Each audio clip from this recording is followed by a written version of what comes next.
दोस्तों, मैं मनोज कुमार। आप सभी लोगों का हमारे चैनल मनोज केमिस्ट्री वाला में बहुत बहुत स्वागत है। आज हम लोग इस वीडियो में कुछ नया सवाल जो कि महत्वपूर्ण है, इस सवाल को हम लोग यहाँ पर सॉल्व करने का प्रयास करेंगे। तो आइए देखा जाए। सबसे पहले हम लोग सवाल को पढ़ेंगे, जानेंगे कि सवाल में क्या क्या दिया है और हमसे क्या पूछा जा रहा है। आइए बहुत ही प्यार से, बहुत ही सुंदर तरीके से, बहुत ही आराम से सवाल को लगाएंगे, सॉल्व करेंगे। आइए देखा जाए। जैसे यहाँ पर दिया गया है, कर की क्षैतिज तल से 45 अंश पर झुकी घर्षण रहित एक ढाल पर 50 किलोग्राम भार का एक पिंड ऊपर खींचा जाता है। यदि ढाल की लंबाई 20 करड़ी में 2 मीटर हो तो पिंड को खींचने में किए गए कार्य की गणना कीजिए। कहने का मतलब ये हुआ कि कोई एक घर्षण रहित ढाल है, ये है, और यह घर्षण रहित ढाल क्षैतिज से, अर्थात देखिए ये क्या है, ये क्षैतिज रेखा है, मतलब क्षैतिज से यह घर्षण रहित ढाल 45 अंश पर झुका हुआ है। ठीक है, अच्छा। और इस हम मान लेते हैं कि ए बी सी है। ये एसी क्या है, एसी जो है घर्षण रहित ढाल है, और इस घर्षण रहित ढाल की लंबाई दिया गया है 20 करड़ी में 2 मीटर। ओके, ये दिया गया है, और इसी ढाल पर एक पिंड है, एक पिंड है जिसका भार दिया गया है 50 किलोग्राम। ये भार दिया गया है, इसका भार क्या है, 50 किलोग्राम। इसका भार दिया गया है 50 किलोग्राम। चूंकि भार का मतलब ये हुआ, इसे हम लोग लिखेंगे यम जी। ये आपका हो जाएगा यम जी। भाई भार तो यम जी होता है। भार बराबर होता है, किसी वस्तु का भार बराबर होता है द्रव्यमान गुणे गुरुत्वीय त्वरण। इसको हम लोग लिख सकते हैं, यम का मतलब 50 यहाँ पर दिया गया है, और जी का मतलब दिया गया है 10, अर्थात 500। ठीक है ना, ये आपका दिया गया है न्यूटन। हम लोग जानते हैं भार का मात्रक न्यूटन होता है, 500 न्यूटन। ये दिया गया है। ठीक है, ये आपका ढाल है, एसी ढाल है, और इस ढाल की लंबाई 20 करड़ी में 2 मीटर दिया गया है। इसी ढाल पर एक पिंड है जिसका भार 500 न्यूटन है। इसको इसी ढाल पर ऊपर की तरफ खींचा जा रहा है। सवाल यह है, यह कह रहा है कि इस पिंड को खींचने में ए से सी तक लाने में क्या कार्य किया जाएगा, कितना काम किया जाएगा, यही हमसे सवाल में पूछा जा रहा है। अच्छा, देखिए, इस भार को, मतलब इस पिंड को ए से सी तक लाने में जो कार्य किया जाएगा वही कार्य यहां पर, जब पिंड यहां पे पहुंच जाएगा तो इस समय इस पिंड पर, बिंदु सी पर जो पिंड आ जाएगा, जब पिंड ए से सी तक आ जाएगा तो सी पर स्थित पिंड में वही कार्य स्थितिज ऊर्जा के रूप में संचित हो जाएगा। जब हम इस पिंड को बिंदु ए से खींचते हुए बिंदु सी तक लाएंगे तो जैसे पिंड सी पर आ जाएगा तो जो हमने काम किया है ए से सी तक लाने में पिंड को, वही काम इस पिंड में स्थितिज ऊर्जा के रूप में संचित हो जाएगा। कहने का मतलब ये हुआ कि हम लोग इस पिंड का बिंदु सी पर स्थितिज ऊर्जा क्या होगा, इसी को हम लोग निकालेंगे, और वही किए गए कार्य के बराबर कहलाएगा। ठीक है ना, आइए देखा जाए। तो इसके लिए हम लोग क्या करेंगे कि यहां से ये लंब खींचेंगे। कहने का मतलब हुआ कि यह पिंड यहां से यच ऊंचाई तक ऊपर जा रही है।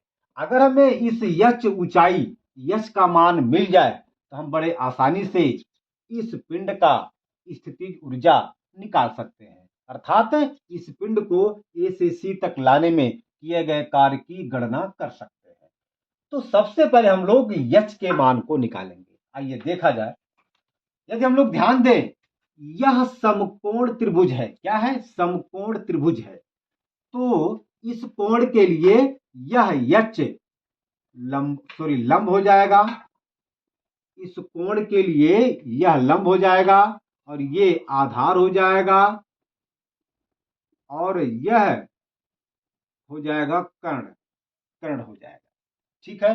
तो हमें AC अर्थात हमें कर्ण की लंबाई मालूम है, हमें यश का मान प्राप्त करना है और ये कोण हमको दिया है। हम लोग जानते हैं साइन थीटा बराबर होता है लंब बटे कर्ण। लंब बटे कर्ण। लंब का मान दिया गया है 20 करड़ी में सॉरी लंब ये है बेटा, लंब ये है। लंब का मान दिया गया है यच। लंब का मान दिया गया है यच और कर्ण की लंबाई दिया गया है 20 करड़ी में 2 और ये थीटा का मान दिया गया है 45 अंश, मतलब साइन 45 अंश। तो दिक्कत हमारा यहाँ पर मेन उद्देश्य यह है कि हमें किसी भी तरीके से यश के वैल्यू को प्राप्त करना है। तो यश के वैल्यू को प्राप्त करने के लिए हम लोग ये नियम यहाँ पर फॉलो करेंगे, लगाएंगे। चलिए भैया, अब हम लोग यहाँ पर बटे 1 मान सकते हैं। इसके बाद हम लोग तिर्यक का गुणा करेंगे, यश का 1 में करेंगे और 20 करड़ी में 2 का गुणा साइन 45 अंश में करेंगे। तो यच एक कम यच हो जाएगा और जब इसका हम इसमें मल्टीप्लाई करेंगे तो हो जाएगा 20 करड़ी में 2 साइन 45 अंश। कोई दिक्कत? अच्छा, हम लोग जानते हैं साइन 45 अंश का मान होता है 1 बटा करड़ी में 2। ये हम लोग जानते हैं साइन 45 अंश का मान होता है 1 बटा करड़ी में 2। अब करड़ी में 2 से करड़ी में 2 कट जाएगा, यश का मान आ जाएगा 20 मीटर आ जाएगा। कोई दिक्कत? अब हमें यश का मान मिल गया है। अब हम इस पिंड का स्थितिज ऊर्जा निकालेंगे, यानी कि जब पिंड C पर पहुंच जाता है तो उस समय उस पिंड में स्थितिज ऊर्जा ही किए गए कार्य के बराबर हो जाएगा। भैया लिखेंगे पिंड को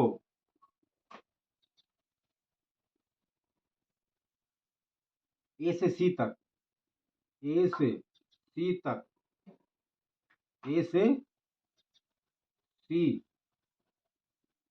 तक ले जाने में किया गया कार्य, ले जाने में किया गया कार्य बराबर W बराबर mgh। हमने बताया किया गया कार्य स्थितिज ऊर्जा के बराबर हो जाएगा। यम का मान दिया गया है 50, जी का मान हमको मतलब है यम जी का मान वास्तव में दिया गया ये 500 न्यूटन। ठीक है ना? हम लोग यहाँ पर डायरेक्ट लिख सकते हैं यम जी का मान 500 गुणे यच का मान 20, ये आपका आ जाएगा 0.002 25 10, इतना जूल हो जाएगा।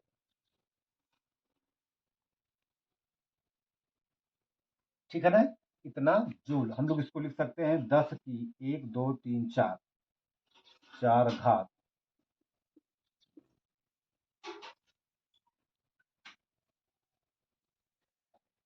इसको यहां लिख सकते हैं, यहां ये आपका आ जाएगा बराबर, इसको हम लोग लिख सकते हैं 1 2 3 4 10 की 4 घात। यही काम पिंड को A से C तक लाने में किया जाएगा और यही बिंदु C पर स्थित पिंड का स्थितिज ऊर्जा भी हो जाएगा। तो ये आपका उत्तर आ गया। तो ठीक है, आज हम अपने वीडियो का यहीं पे अंत करते हैं। अब हम अगले वीडियो में और भी अच्छे अच्छे सवाल को सॉल्व करेंगे। धन्यवाद।